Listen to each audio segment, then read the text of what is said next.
सत्ता का विकेंद्रीकरण लोकतंत्र का सबसे बड़ा आधार है।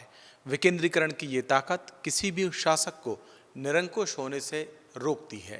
कहीं भी किसी देश में लोकतंत्र है और सत्ता का विकेंद्रीकरण है तो वहाँ शासकों पर देर सवेर ही सही नकेल कस ही जाती है।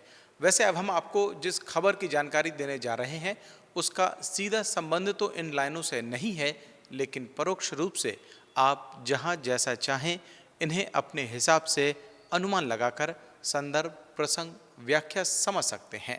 अब आते हैं इन पंक्तियों के अस्तित्व में आने की वजह बनी मूल खबर पर। यह खबर अमेरिकी राष्ट्रपति डोनाल्ड ट्रंप को बड़े झटके वाली है। इसका असर भारत को राहत देने वाला भी हो सकता है। कैसे, ये हम बाद में बताएंगे, लेकिन पहले ट्रंप के लिए मुश्किल खड़ी करने वाली उस खबर की बात करते हैं। दरअसल अमेरिकी संसद में राष्ट्रपति डोनाल्ड ट्रंप की सैन्य शक्तियों को सीमित करने वाला प्रस्ताव पास हो गया है।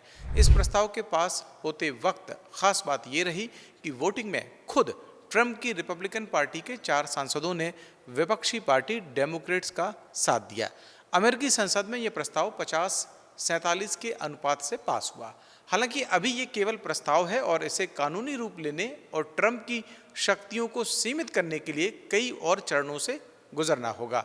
अगर ये प्रस्ताव कानून बन जाता है तो ट्रंप सरकार को ईरान के खिलाफ युद्ध जारी रखने के लिए कांग्रेस यानी संसद की मंजूरी लेनी होगी।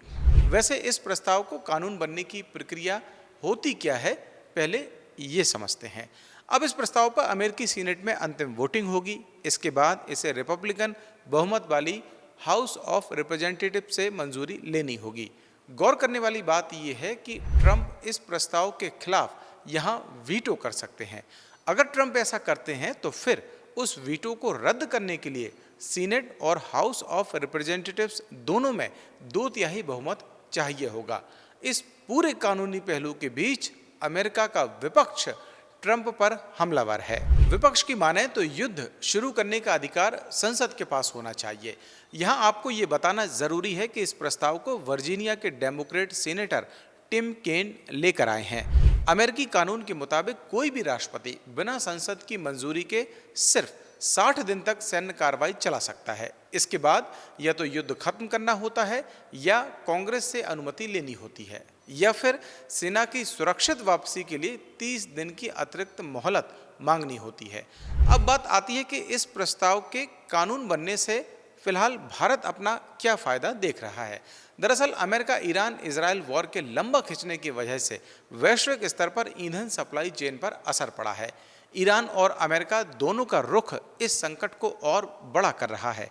इसका असर भारत में ये देखा जा रहा है कि पेट्रोल, डीजल, गैस के दाम लगातार बढ़ रहे हैं।